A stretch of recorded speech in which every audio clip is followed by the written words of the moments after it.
Start. নমস্কাৰ, মোৰ নাম মিৰাজ বৰা, লখিমপুৰ।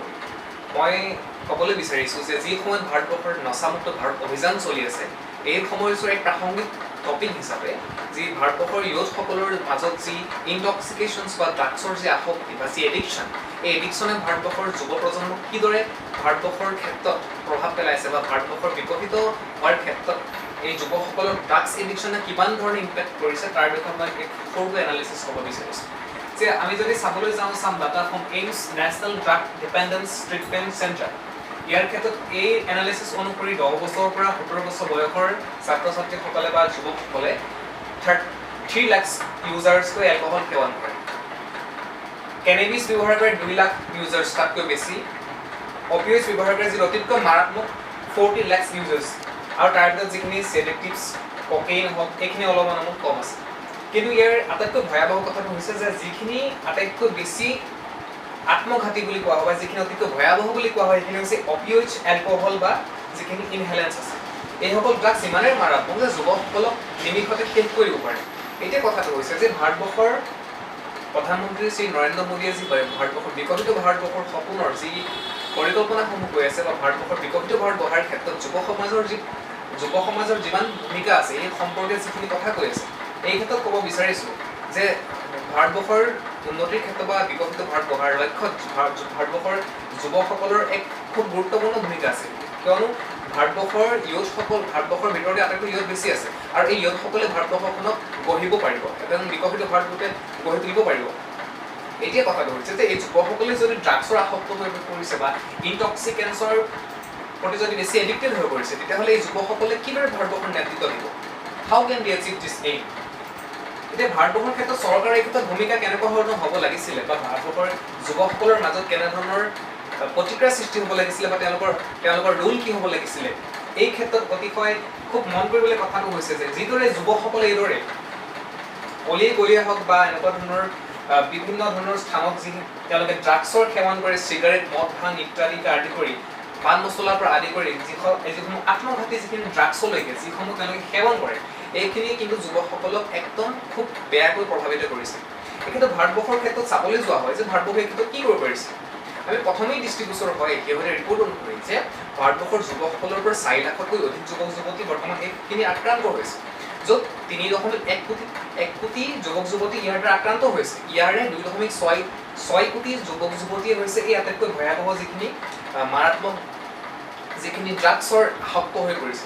গতিকে এতিয়া কথাটো হৈছে যে যিখন চৰকাৰে 3 লাখ এনেধৰণৰ আসক্ত যুৱক যুৱতীৰ কাৰণে যদি 3খন উন্নত মানৰ তেওঁলোকক চিকিৎসাৰ কাৰণে চিকিৎসালয় স্থাপন কৰিব নোৱাৰিছে, তেনেখন চৰকাৰে কিন্তু আকৌ যুৱকসকলৰ মাজতেই ড্ৰাগছ হটাও বা ড্ৰাগছ বন্ধ কৰা ইত্যাদিকে আদি কৰি যিখিনি ইনটক্সিকেশ্যন আছে সেইখিনি বন্ধ কৰাৰ বাবে যিখিনি শ্লোগান আদি বা সভা সমিতি পতা, সজাগতা সভা, ৰেলী সৃষ্টি কৰা, এইখিনিৰ জৰিয়তে যুৱ সমাজৰ মাজত যি এৱাৰনেছ সৃষ্টি কৰিব বিচাৰিছে, সি সঁচাকৈ এটা মানে কোনো ধৰণৰ অৰ্থহীন কথা তেওঁলোকে বা অৰ্থহীন এক বিবেচনাৰ তেওঁলোক গতি হৈ আছে। কথাটো হৈছে কি যিখন চৰকাৰে যদি তেওঁলোকৰ ফালৰ পৰা কোনো ধৰণৰ ব্যৱস্থা গ্ৰহণ নকৰে, তেতিয়াহ'লে এই আসক্ত যুৱকসকলে কিদৰে তেওঁলোকে নিচাৰ পৰা মুক্ত হ'ব পাৰিব? এতিয়া কথাটো হৈছে যে ধৰি লোৱা হ'ল যে এজন যুৱকে বা যুৱকসকলে ড্ৰাগছ আসক্ত নিজেই হৈ আছে, আৰু ড্ৰাগছ আসক্ত হোৱাৰ ফলস্বৰূপে তেওঁলোকে ধৰ্ণা দিবলৈ গৈছে, আৰু ধৰ্ণাত দিছে কি নো ড্ৰাগছ ইউজ, বা তেওঁলোকে তেনেকুৱা ধৰণৰ কিছুমান ইনটক্সিকেঞ্চ ব্যৱহাৰৰ বিৰোধিতা কৰিবলৈ গৈ আছে। এতিয়া যদি তেওঁলোকে নিজেই যদি ড্ৰাগছ আসক্ত হৈ পেলাই যদি তেনেকুৱা ধৰণৰ প্ৰতিবাদী কাৰ্যসূচী লয় যে সমাজৰ পৰা ড্ৰাগছসমূহ আঁতৰ কৰিব লাগে, তেতিয়াহ'লে এই কথাটো কিমান তাৎপৰ্যপূৰ্ণ বা কিমান অৰ্থহীন কথা সেইটো আমি সঁচাকৈ ভাবিলেই ইয়াৰ উত্তৰ পোৱা যায়। এতিয়া আমি ঠায়ে ঠায়ে দেখিবলৈ পাওঁ যে অলিয়ে গলিয়ে কেৱল মদৰ দোকান খুলিছে, চিগাৰেট ইত্যাদি খুব অপেনলি চেল হৈ থাকে। এতিয়া যিখন চৰকাৰে যে কেৱল ৰাজহ লাভৰ আশাত কেৱল মাত্ৰ চৰকাৰে অলিয়ে গলিয়ে মদৰ দোকান খুলিবলৈ যি কোনো ধৰণৰ চিন্তা নকৰা, অবিবেচনাহীনভাৱে যেতিয়া মদৰ দোকান খুলিবলৈ যেতিয়া অনুজ্ঞা পত্ৰ প্ৰদান কৰিছে, লাইচেঞ্চ প্ৰদান কৰিছে, সেইখন চৰকাৰলৈ প্ৰশ্ন হয় যে সঁচাকৈ যদি বিকশিত ভাৰত গঢ়াৰ লক্ষ্য আছে, তেতিয়াহ'লে যুৱ সমাজক তেওঁলোকে এলাৰ্ট কৰাৰ প্ৰয়োজন আছে। এলাৰ্ট কৰিলেও নহ'ব যে তেওঁলোকৰ গছৰ গুৰিত আগ কাটি পেলাই যদি গছৰ গুৰি কাটি যদি আগত পানী দি থকা হয়, ঠিক তেনেকুৱা ধৰণৰ এটা সৃষ্টি হৈছে, য'ত নেকি তেওঁলোকে তেওঁলোকৰ ফালৰ পৰা কোনো ধৰণৰ ভাল ব্যৱস্থা কৰিবলৈ বিচৰা নাই, কিন্তু যুৱ সমাজক কৈ আছে যে তোমালোকে ড্ৰাগছ নাখাবা, ড্ৰাগছ আসক্তিটো বেয়া বস্তু, বা ড্ৰাগছৰ জৰিয়তে যুৱ সমাজ অধপতিত হৈছে এই কথাখিনি কৈ আছে। কিন্তু যি সময়ত চোৰাংভাৱে যিখিনি ড্ৰাগছৰ সৰবৰাহ হৈ আছে, যেনেকৈ আফগানিস্তান, ম্যানমাৰ ইত্যাদি দেশৰ বৰ্ডাৰসমূহৰ জৰিয়তে বৰ্ডাৰসমূহেদি যি অবাধে যি লুকুৱাই চুৰ কৰি যিখিনি ড্ৰাগছৰ সৰবৰাহ হৈ আছে বা যিসমূহ ড্ৰাগছ মাফিয়া, সেইখিনি কিন্তু চৰকাৰে আটক কৰিবলৈ সক্ষম হোৱা নাই। দুই এটা ড্ৰাগছ মাফিয়াক আটক কৰাৰ পিছতে ড্ৰাগছ নিৰ্মূল হৈছে বুলি কোৱাটো কিন্তু চৰকাৰে এক ভুল ধাৰণা। ইয়াৰ লগতে ক'ব বিচাৰিছোঁ যে চৰকাৰে এই ক্ষেত্ৰত কি কৰিব পাৰিছে। তেওঁলোকৰ দায়িত্ব আছিল যে প্ৰতিখন জিলাই প্ৰতিখন ৰাজ্যতে একোটা ৰিহাব চেণ্টাৰ প্ৰতিষ্ঠা কৰে, এখন উন্নত মানৰ চিকিৎসালয় প্ৰতিষ্ঠা কৰে। কিন্তু এইখিনি নকৰি তেওঁলোকে গায়ৰা দিয়াটো পৰিলক্ষিত হৈছে। গতিকে মই এজন ভাৰতবৰ্ষৰ যুৱক হিচাপে, সক্ৰিয় যুৱক হিচাপে, সচেতন যুৱক হিচাপে মই এইটো ক'ব বিচাৰোঁ যে যিটো গতিত আমাৰ দেশত যুৱ প্ৰজন্মই ড্ৰাগছৰ যিমান পৰিমাণে তেওঁলোক এডিক্টেড হৈ গৈছে, এই ক্ষেত্ৰত আমি চেঞ্চাছ ৰিপৰ্ট অনুসৰি চাব পাৰোঁ যে 2011 চনত of 20 million living in Delhi, 2 million below 6 years. এওঁলোকে কি হৈছে ড্ৰাগছৰ এডিক্টেড হৈ তেওঁলোকে মৃত্যু খাব দিবলগীয়া হৈছে।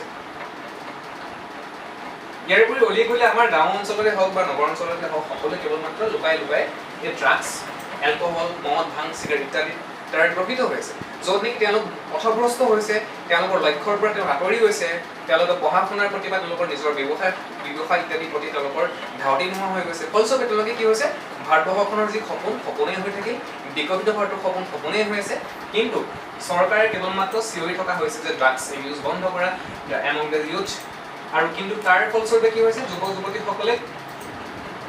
যুৱতীসকলে এই মাৰাত্মক ব্যাধিৰ চিকাৰ হৈছে। গতিকে এতিয়া প্ৰশ্ন হয় যে আটাইতকৈ ডাঙৰ প্ৰশ্ন হয় যে 2047 চনৰ বিকশিত ভাৰত যি হ'ব, যেতিয়া ভাৰতবৰ্ষৰে স্বাধীনতাৰ 100 বছৰ পূৰ্ণ কৰিব, তেতিয়া আমাৰ লক্ষ্য হৈছে যে ভাৰতবৰ্ষ বিকশিত ৰূপ দিয়া।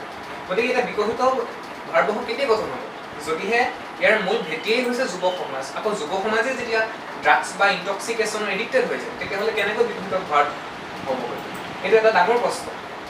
গতিকে বৰ্তমান সময়ত এই যিটো ব্যাধি, এটা ডাঙৰ ব্যাধি, আমি এইটো খুব দুখ লগা, আমি চাবই নোৱাৰোঁ যুৱকসকলক। যিসকল যুৱক যুৱতী এইসকলৰ দ্বাৰা আক্ৰান্ত হোৱা নাই, তেওঁলোকৰ দায়িত্বটো হৈছে যে কি, যিসকল এডিক্টেড হৈছে তেওঁলোকক এলাৰ্ট কৰা যে এইটো নকৰিবা। যিমান সম্ভৱ হয় আমি এজন এলাৰ্ট বা এক্টিভ বা সচেতন নাগৰিক হিচাপে আমি তেওঁলোকক বুজাব লাগিব যিমান দূৰ সম্ভৱ, আৰু আমি চৰকাৰৰ লগতো সহযোগিতা কৰিব লাগিব বা চৰকাৰকো এই কথাটো চাব লাগিব যে আপোনালোকে এই ক্ষেত্ৰত এনেকুৱা ব্যৱস্থা গ্ৰহণ কৰক।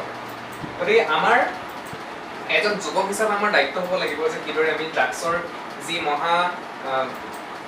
যি বেড ৰিজাল্ট, এই বেড ৰিজাল্টৰ বিষয়ে আমি সতৰ্ক হ'ব লাগিব, আৰু যিমান দূৰ সম্ভৱ আমাৰ এই যুৱ প্ৰজন্মসকল যাতে নিজৰ লক্ষ্যৰ পৰা যাতে তেওঁলোক বিচলিত হ'ব নোৱাৰে, আৰু এই মহাব্যাধিৰ পৰা যেন তেওঁলোকে হাত সাৰিব পাৰে, তাৰ কাৰণে আমি ব্যৱস্থা গ্ৰহণ কৰা উচিত। গতিকে ভাৰতবৰ্ষৰ যি নচামুক্তি অভিযান বৰ্তমান সময়ত চলি আছে, দেশৰ ঠায়ে ঠায়ে ৰাজ্যই যিখিনি কম্পিটিশ্যনছ হৈছে, যি নচামুক্তি উপলক্ষত কবিতা আবৃত্তি, নাটক, বক্তৃতা, এতিয়া কথাটো হৈছে এইখিনি পাঠ থাকিলে নহ'ব।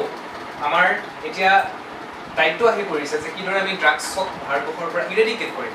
গতিকে মোৰ ক'বলগীয়া এইটোৱে আছিলে। গতিকে আপোনালোক সকলোলৈ এইটো প্ৰশ্ন দাঙি ধৰিছোঁ যে কি এই কথাটো কিমান ৰিলেভেণ্ট আমাৰ as a youth of this nation, আপোনালোকে জনাব। আৰু এই ক্ষেত্ৰত আমি কি কৰিব পাৰোঁ বা আপোনালোকে কেনেকুৱা ধৰণৰ মতামত পোষণ কৰে, চৰকাৰলৈ কেনেকুৱা ধৰণৰ মেছেজ দিব বিচাৰে, সেই কথাটো আমাক জনাব। ধন্যবাদ।